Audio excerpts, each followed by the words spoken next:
ইদানিং অনেক গণমাধ্যম ও বেশ কিছু ইনফ্লুয়েন্সাররা বলছেন যে কিয়ামা অথবা কিয়ামত বেশ সন্নিকটে চলে এসেছে। তো চলুন আমরা এটার বাস্তবতা একটু বোঝার চেষ্টা করি। এইসব বিষয় নিয়ে আলোচনা করাটা বেশ গুরুত্বপূর্ণ। অনেকেই ভিউজ পাবে এই আশায় সাধারণ মানুষের ঘুম নষ্ট করে দিতে পছন্দ করে। তো আমি মনে করি এমন সেন্টিমেন্টের বিষয়গুলো নিয়ে মানুষের ক্লিয়ার ধারণা থাকাটা বেশ গুরুত্বপূর্ণ। আমরা যদি এসব বিষয়গুলো নিজেদের কাছে ক্লিয়ার না রাখি, তবে ভিতরে ভিতরে এগুলো আমাদের তাড়া করে বেড়ায়। তো চলুন আপনার কৌতূহলগুলোদের যুক্তি দিয়ে ব্যাখ্যা করার চেষ্টা করি এবং এর সত্যতা যাচাই করি। বিশ্বের শেষ বা প্রলয়ের ধারণা অনেক ধর্মেই বিদ্যমান। প্রতিটির নিজস্ব লক্ষণ ও ভবিষ্যৎবাণী রয়েছে। এখানে হিন্দু ধর্ম, ইসলাম ধর্ম, খ্রিস্টান ধর্ম এবং বৌদ্ধ ধর্ম অনুসারে কিয়ামতের লক্ষণগুলি আমরা একটু বোঝার চেষ্টা করি। হিন্দু ধর্মে বর্তমান যুগের শেষ, যা কলিযুগ নামে পরিচিত, একটি সিরিজ লক্ষণ ও ঘটনাগুলির মাধ্যমে চিহ্নিত করা হয় বা চূড়ান্ত ধ্বংস এবং বিশ্বের পুনর্নবীকরণ ঘটায়। নৈতিক অবক্ষয়, অসত্যতা, দুর্নীতি এবং নৈতিকতার অভাব বৃদ্ধি পাবে। প্রাকৃতিক দুর্যোগ, ভূমিকম্প, বন্যা এবং দুর্ভিক্ষের মতন প্রাকৃতিক দুর্যোগগুলি বৃদ্ধি পাবে। ধর্মীয় এবং আধ্যাত্মিক চর্চার হ্রাস পাবে। কল্কির আবির্ভাব, বিশ্বর চূড়ান্ত অবতার কল্কি আবির্ভূত হবেন। তিনি দুষ্টদের ধ্বংস করবেন এবং ধর্মের পুনরুদ্ধার করবেন। এখন আমরা জানব কেয়ামত নিয়ে ইসলামের ব্যাখ্যা। ইসলামে বিচার দিবস অথবা কেয়ামত ছোট এবং বড় উভয় লক্ষণ দ্বারা চিহ্নিত করা হয়। যেমন নৈতিক অবক্ষয়, অনৈতিকতা, অসততা এবং পিতামাতার অবাধ্যতা বৃদ্ধি পাবে। প্রাকৃতিক দুর্যোগ, যেমন ভূমিকম্প এবং অন্যান্য প্রাকৃতিক দুর্যোগ বৃদ্ধি পাবে। অর্থনৈতিক বৈষম্য, ধনী আরো ধনী হবে এবং দরিদ্র আরো দরিদ্র হবে। জ্ঞান হারানো, ধর্মীয় জ্ঞান কমে যাবে এবং অজ্ঞতা বেড়ে যাবে। রক্তপাত বৃদ্ধি, আরো যুদ্ধ, হত্যা এবং সহিংসতা বেড়ে যাবে। এটি ছিল ইসলামের ভাষায় কেয়ামত আসার ইঙ্গিত। খ্রিস্ট ধর্মেও শেষ সময়ের বহু লক্ষণ রয়েছে, যেমন যুদ্ধ এবং যুদ্ধের গুজব বেড়ে যাবে।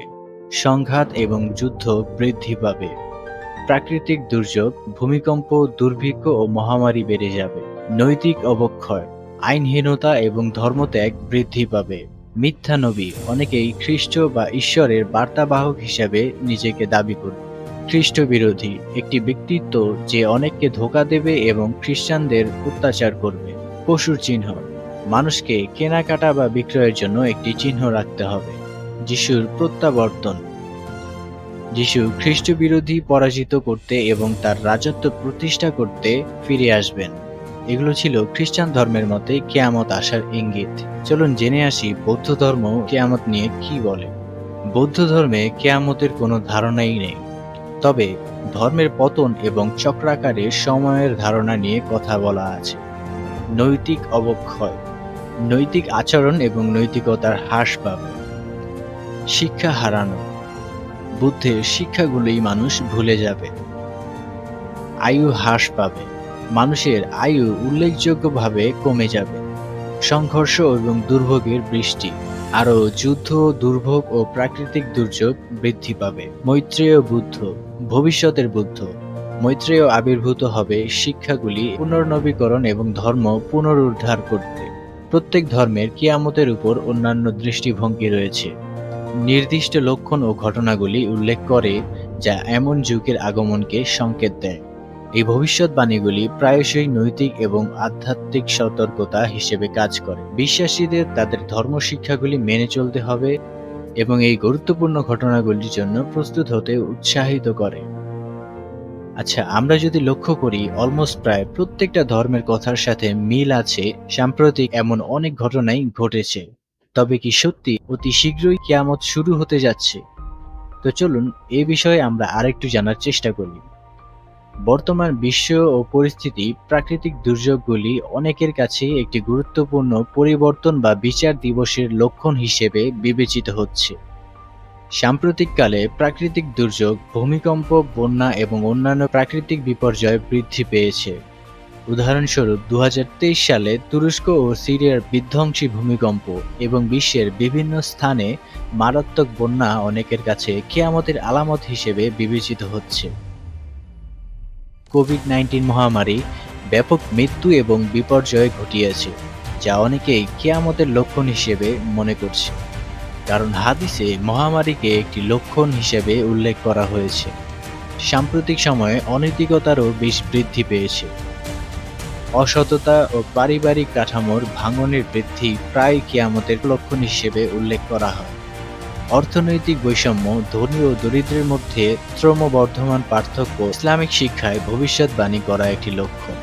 সাম্প্রতিক সময়ে যুদ্ধ ও সংঘাতও বেশ বৃদ্ধি পেয়েছে। মধ্যপ্রাচ্য, ইউক্রেন এবং অন্যান্য অঞ্চলে চলমান সংঘাত অনেকের কাছে শেষ সময়ের লক্ষণ হিসেবে বিবেচিত হয়। ফিতনার উদ্ভব, পরীক্ষা এবং বিপর্যয়, নৈতিক ও শারীরিক উভয় দিক থেকে ফিতনার বৃদ্ধি, যেমন চরমপন্থী মতাদর্শের উত্থান এবং বৈশ্বিক অশান্তি একটি লক্ষণ হিসেবে দেখা হয়। এ পর্যায়ে আমি একটা বিষয় ক্লিয়ার করে দিই। দেখুন, এই পৃথিবীতে প্রায় ৫,০০০ ধর্মের অস্তিত্ব রয়েছে। তবে সেগুলোর মধ্যে একটি ধর্ম যে সত্য, সেটা আজ পর্যন্ত কেউ প্রমাণ করতে পারেনি। তো কোনো ধর্মেরই যেহেতু তেমন কোনো সত্যতার প্রমাণ নেই, তাহলে কিয়ামত তো বহু দূরের আলাপ। হ্যাঁ, পৃথিবী একদিন ধ্বংস ঠিকই হবে। অনেক ধর্মেরই অনেক কথা মিলে যাবে, তবে কোনোটিরও সত্যতা কোথাও নেই। আমি কারো ধর্মকে মিথ্যা বা ভুল বলছি না, আমি যা বাস্তব তাই বলছি। ধর্মবিশ্বাস মানে অন্ধবিশ্বাস, আর সকল ধর্মের মানুষ একে অপরের ধর্মকে ভুল বলে এবং মিথ্যা বলে। সকল ধর্মের মানুষের কাছে নিজের ধর্ম সত্য আর অন্যেরটা মিথ্যা, আর বাস্তবতা বলে কোনো ধর্মেরই কোনো সত্যতা নেই। তাই এইসব বিষয় নিয়ে চিন্তিত হওয়ার তেমন কোনো কারণও নেই। আমরা যথেষ্ট ডেভেলপড, কিভাবে ধ্বংস এড়ানো যায় এটা আমরা জানি। তো চলুন আমরা বিধাতার আশায় বসে না থেকে আপনি আর আমি চেষ্টা করি প্রকৃতিকে বাঁচিয়ে রাখার। ২০০-৩০০ বছর আগে আমাদের পৃথিবী যেমন ছিল তেমন আবার করে তোলার। আমরা হয়তোবা সফল হব না, কিন্তু আমরা যদি ভালো কিছু করার চেষ্টা করি তবে আমরা কখনো ব্যর্থও হব না। ধন্যবাদ।